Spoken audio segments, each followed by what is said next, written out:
Alam mo ba kung anong mga simbahan ito?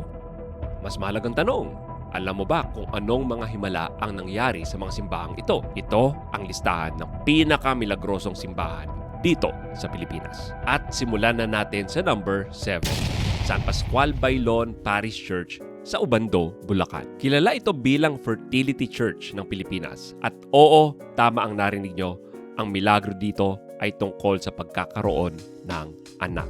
Ang Ubando Church ay dedicated sa tatlong pintakasi o mga santo na sina San Pascual Bailon, Santa Clara at Our Lady of Salambao. At may kakaibang tradisyon dito.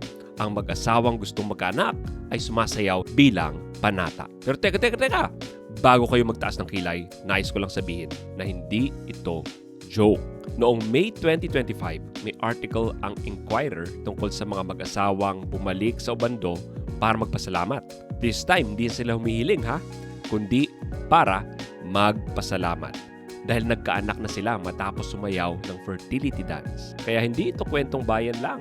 Maraming testimony kang maririnig tungkol sa milagrosong panatang ito. Pero simula pa lang yan. Dahil sa video na ito ay may 6 pa tayong simbahan na iti-feature na maraming miracle stories. May simbahan kung saan nabuhay ang isang patay na sanggol. May simbahan din ang daming kwento ng miracles na naglagay sila ng exhibit para sa mga sulat at medical documents ng ilang mga gumaling dito. And of course, pag-uusapan natin ang simbahan sa Pinas na sentro ng isa sa pinakamalaking piyesta sa bansa. Pero bago yan, punta muna tayo sa number 6. National Shrine of Saint Padre Pio sa Santo Tomas, Batangas. Ito ang medyo iba sa listahan natin kasi ang milagro dito ay hindi lang tungkol sa simbahan mismo, kundi tungkol sa santo kung kanino ito nakadedicate. Si Saint Padre Pio ay isang Italianong pari na may stigmata, yung mga sugat ni Kristo sa kanyang mga kamay at paa. At sa buong buhay niya ay pagkadami-daming miracles ang nangyari. Seryoso, sobrang dami na gumawa ako ng buong episode tungkol dito. Ang National Shrine sa Batangas ay hindi lang tourist spot. Dumadagsa dito ang mga Pilipinong deboto na naghahanap ng healing at grasya. Regular silang nagdaraos ng healing mass tuwing Sabado. But don't take my word for it. Ang Facebook page ng shrine ay punong-puno ng testimonies ng mga gumaling dahil sa intercession ng Capuchin priest na ito. Watch. Tunghayan natin ang kwento ni Ginang Nikaan Makalagim sa Monte, isang blood cancer survivor na matapos ang matinding pagsubok, ngayon ay puno ng pasasalamat at pananampalataya sa Panginoon sa tulong at pamamagitan ni Santo Padre Pio. Ang naging sakit ko po ay leukemia, cancer of the blood po yun. Pinadala po ni daddy ko yung mga rosary po na galing kay Padre Pio po sa Italy. Dahil nga po nagpadasal din po nun si daddy ko, gamit din po ang ating Padre Pio po, sa mga sisters po nang nagpe-pray din po nun sa akin. Nag-negative po yung mga laboratory test ko. So, para po sa amin, isa po siyang himala. At dahil canonized saint si Padre Pio, ang kanyang mga milagro ay hindi chismis. Ipinagdadasal ka talaga niya sa Diyos, sa langit. Kaya even after his death ay patuloy pa ring may mga miracles attributed sa kanya. Kaya Saint Padre Pio, pray for us. Punta naman tayo sa number 5 miraculous church natin, ang Our Lady of Peace and Voyage na kilala bilang Antipolo Cathedral sa Antipolo, Rizal. Baka hindi nyo alam, ito ang kauna-unahang international shrine sa Pilipinas. Dineklara ito ni Pope Francis noong 2024. Pero ang kwento ng milagro dito ay mas matanda pa sa atin.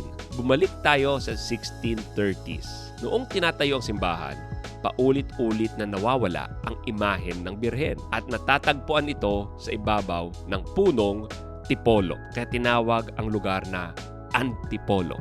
May history lesson kayong natutunan, di ba? Akala nyo bawal lang magpolo sa lugar, kaya ganun ang... Man, you corny! Ang mas malaking milagro ay nung panahon ng kalakalang galyon sa pagitan ng Pilipinas at Mexico. Ang imahen ng Our Lady of Antipolo ay sumasakay sa mga galyon at ayon sa tradisyon, protektado nito ang mga barko mula sa bagyo at pirata. 6 na beses itong tumawid sa Pacific Ocean ng ligtas. Pero Jay, okay ang explanation mo pero ang tagal na niyan. Paano ngayon? Simple. Noong 2024, ginawa itong international shrine ni Pope Francis. Hindi mo makukuha ang international shrine status kung tourist attraction ka lang.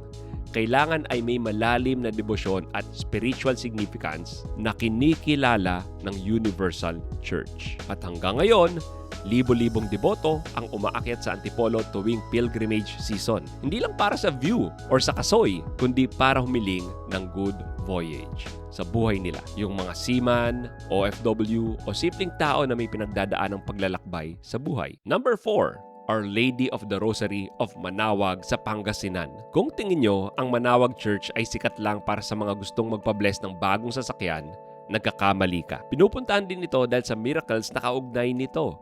Ang imahe ng Our Lady of Manawag na kilala bilang Apo Bakit, isang ivory image ng Birheng Maria na may hawak ng rosaryo na pinaniniwala ang mahigit 400 years old na, ay milagroso. Pero ang milagro dito ay hindi lang tungkol sa imahen. Ito ay tungkol sa lugar mismo. Sa loob ng simbahan, may malalaking wall paintings or murals na nagdedetalye ng mga milagrong inuugnay sa Our Lady of Manawag. Ang pinakasikat ay itong mula kay Francisco Zarate tungkol sa kwento noong 1627 pa. May mag-asawang deboto ng Birhen na nagdala ng sanggol nilang may sakit. Along the way ay namatay ang kanilang anak.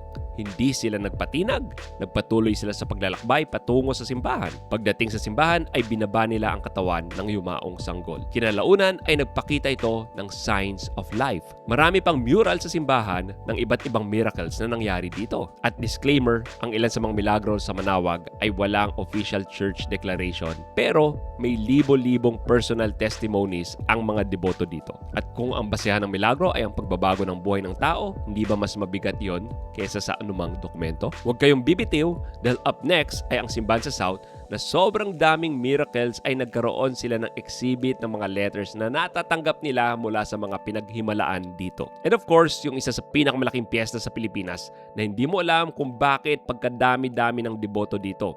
Ngayon, malalaman mo na kung bakit. But first, kung hindi pa kayo subscribe sa channel at nagugustuhan mo ang mga videos natin, now is the time na pindutin mo ang subscribe button. At kahit hindi mo nagugustuhan ang mga videos, pindutin mo pa rin ang subscribe button. And palike na rin ang video and hit that notification bell. Alright, number 3 na tayo.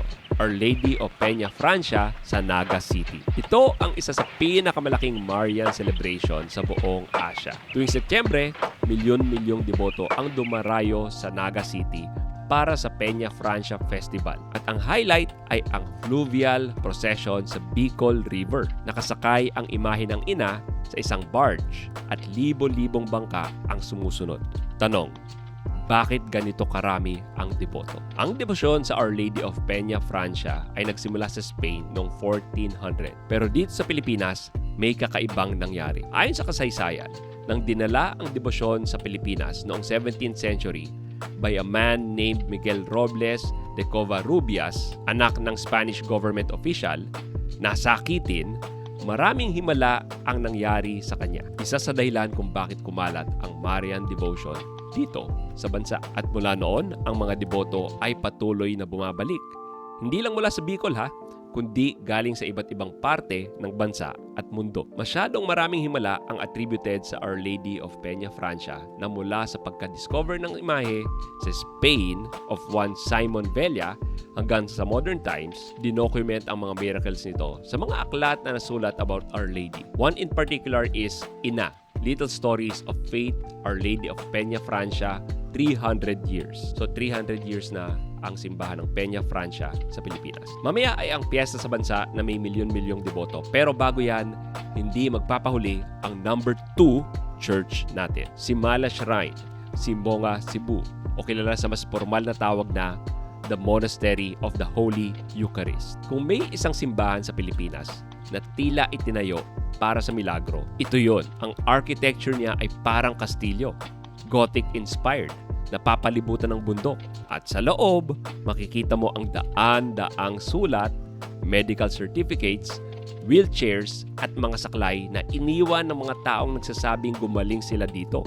Ang simala ay managed by Marian monks at ang imahe ng Our Lady of Lindogon ay pinaniniwalaan ng mga deboto na milagrosa. May mga testimony ng mga taong may malubhang karamdaman, cancer, tumor, paralysis, na nagsabing gumaling sila matapos dumalaw sa simala. May isang caveat lang, mahalagang maging honest tayo. Ang mga milagro dito sa simala ay alleged.